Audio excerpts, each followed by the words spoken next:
Mr. Fraser, seconded by Mr. Sampson, moves that Bill C-311, an act to amend the Holidays Act, Remembrance Day, be now read a second time and referred to the Standing Committee on Canadian Heritage. Debate. The honourable member for West Nova. Order. Thank you very much, Mr. Speaker. It is an honour to rise this evening to speak to my private member's bill, C-311, an act to amend the Holidays Act, Remembrance Day. At the outset, I'd like to thank the work done on similar bills to this one in previous parliaments, most recently by former New Democrat MP Dan Harris in the 41st Parliament, but before that by former Conservative MP Inky Mark and former NDP MP Chris Charlton. In the last Parliament, in November of 2014, Dan Harris's bill passed second reading in this House with near unanimous support. The 41st Parliament ended before the bill could be voted on at third reading. Mr. Speaker, this bill changes the wording and status of Remembrance Day in the Federal Holidays Act by making it a legal holiday like Canada Day and Victoria Day. It is intended that this amendment will correct the Holidays Act that currently has different language regarding Remembrance Day than the language used for Canada Day and Victoria Day. I believe it is important to fix this inconsistency and properly recognize Remembrance Day in our federal legislation as a legal holiday.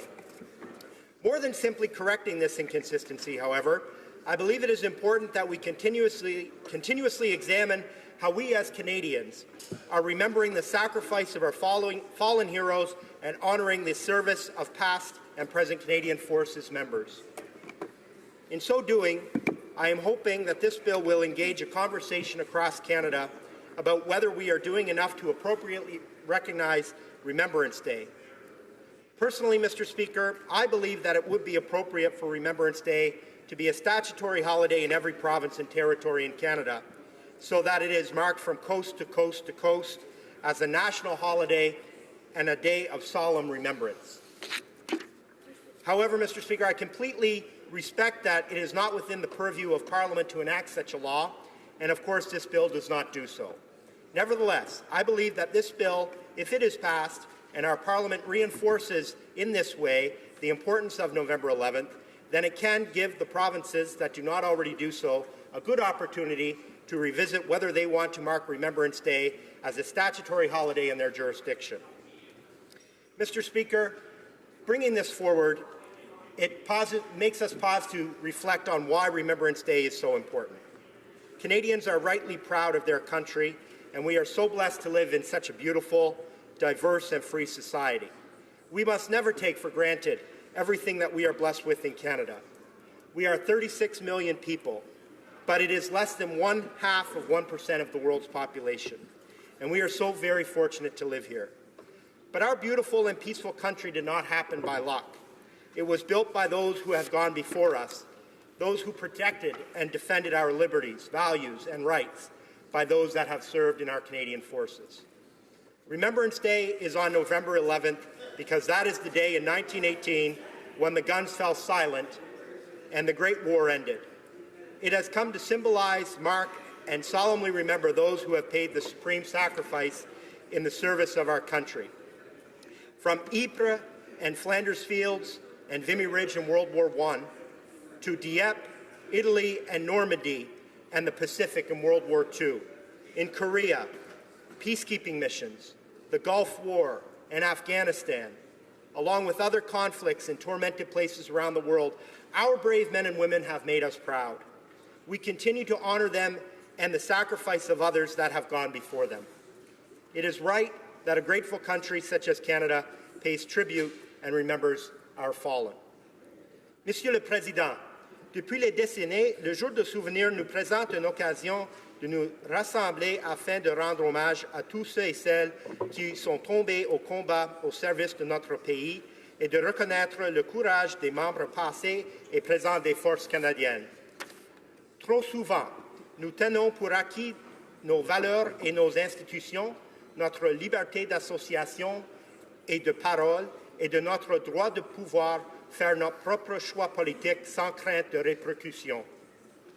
Nos anciens combattants, y compris de nombreux Acadiens de ma région, sont allés en guerre outre-mer avec la conviction que nos valeurs et nos croyances que nous partageons en tant que Canadiens étaient menacées avec la détermination qu'il fallait à tout prix protéger des populations vulnérables et opprimées d'idéologies radicaux.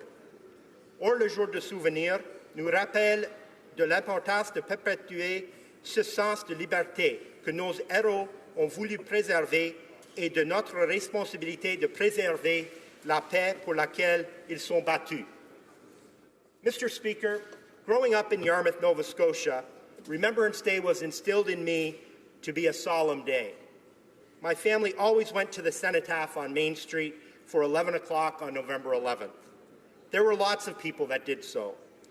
But I must tell you, Mr. Speaker, it's encouraging to see that those numbers that are attending such ceremonies right across my riding and all across Nova Scotia and indeed across Canada have been increasing over the last number of years. The main Remembrance Day ceremony in Yarmouth is now in the Mariners Centre, a hockey arena, where it is more accommodating to the large crowd and also to accommodate the many veterans that find it difficult for mobility to attend the cenotaph. The cenotaph still does an excellent ceremony, and there are lots of people who attend at each place. I look forward to attending the Mariners Centre this year in order to share the occasion with many veterans from my area and also many citizens who will be there to mark the solemn occasion. As important as these ceremonies are on November 11th, I will never forget the veterans that would come into my school when I was a child in the days leading up to November 11th. And they would tell us their stories of sacrifice and valor, but also in their message was pride for our country and their love of peace over war. It touched me profoundly to see their emotion in talking about the horrors of war and about the terrible loss of a comrade. I believe these stories need to be taught throughout the year to our young people. But it is at this time of year in particular, near Remembrance Day, that they are especially poignant and meaningful. A few years after high school, I was extremely fortunate to be selected to work as a tour guide at Vimy Ridge, France. The Canadian monument at Vimy and its place in our country's history are awe-inspiring. My time at Vimy Ridge and learning the history of Canadians who fought there reinforced in my mind the significant debt of gratitude our country owes to our forces and our veterans. The Battle of Vimy Ridge was fought in April 1917, and in only a few short months, we will be marking the 100th anniversary of the Battle of Vimy Ridge. It is significant that it also, in this year, Canada will be celebrating its 150th anniversary as a country. As Vimy Ridge was the first time that Canadians from across our country fought together, shoulder to shoulder, as a cohesive formation and achieved a remarkable victory. Many believe that out of this event, with its success but tragic loss, Canada's national identity and nationhood was born. As members of Parliament, we will each be returning to our ridings next week, and on Friday of next week, on November 11th, attending Remembrance Day ceremonies and events. I know that there are many activities planned throughout my riding of West Nova throughout the whole day. Last year, I had the pleasure to attend the moving Remembrance Day ceremony at Kingston, Nova Scotia, and visit various events throughout the Annapolis Valley, home to 14 Wing Greenwood.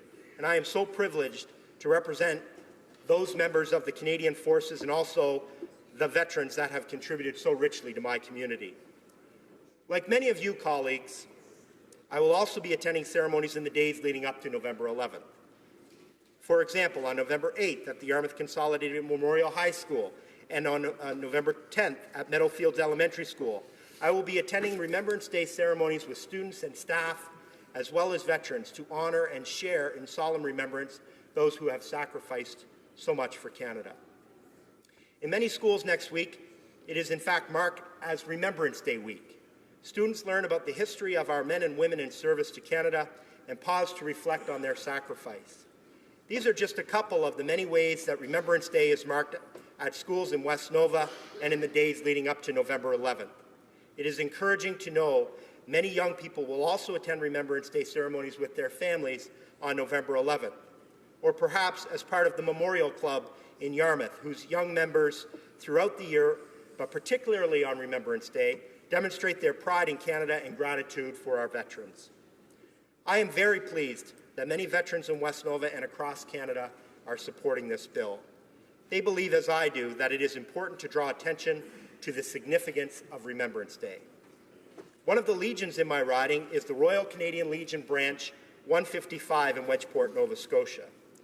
Over the past several months, I have been fortunate enough to attend 2 different ceremonies where a member of its branch has been received into the French Legion of Honor for their incredible service and as a sign of France's respect for their contribution to the combat that led to the liberation of France in World War II.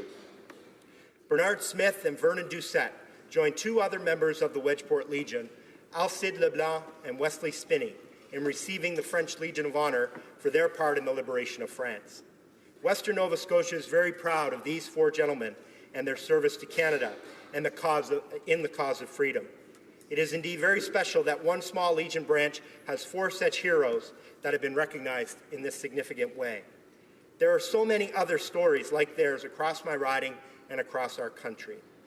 We honor their sacrifice and their living legacy, and also remember the many men and women that have donned a Canadian Forces uniform in our history that have not returned home and did not have the chance for us to thank them for their valiant and brave service to Canada. As it relates to the bill, Mr. Speaker, in addition to modifying the language to make Remembrance Day a federal legal holiday and have the same status in the Holidays Act as Canada Day, the bill also purports to do 2 other things. First, Clause 3, subsection 2 provides that if November 11th falls on a weekend, that similar language to that of Canada Day be used to make the following Monday a holiday. Second, Clause 3, sub 3 provides that on Remembrance Day, the Canadian flag on the Peace Tower shall be lowered to half-mast. Mr. Speaker, upon reflection and consultation with my colleagues, I realize that both of these provisions are unfortunately problematic. I am therefore very open to these provisions being deleted from the bill by amendment at the Standing Committee on Canadian Heritage, where this bill will be referred to should it pass the vote of this House after second reading. In fact, I am very happy to propose them directly to the committee if this is to be done. The main objective of this bill and the motivation I had in bringing it in the first place is not furthered by either of these provisions. Mr. Speaker, let us in this 42nd Parliament do what is right. Let us recognize Remembrance Day as a federal legal holiday. Put it on the same level in the Holidays Act as Canada Day and Victoria Day. We can also provide the occasion to the provinces that don't already recognize Remembrance Day as a statutory holiday to revisit how Remembrance Day is observed in their jurisdiction. From McCrae's famous poem that echoes through the ages, to us, from failing hands we throw the torch. Be yours to hold it high. If ye break faith with those with us who die, we shall not sleep, though poppies grow in Flanders fields. Let us then do our duty and not break faith with those who have died for Canada. Let us all do all what we can to ensure that we honour their sacrifice. I believe Bill C-311, in a modest way, helps in that cause, and that is why I am asking for the support of my colleagues. And to all Canadians, Mr. Speaker, right across our country, please show your respect for our veterans and our fallen, wear a poppy, and attend a Remembrance Day ceremony next week. Lest we forget, n'oublions jamais. Merci.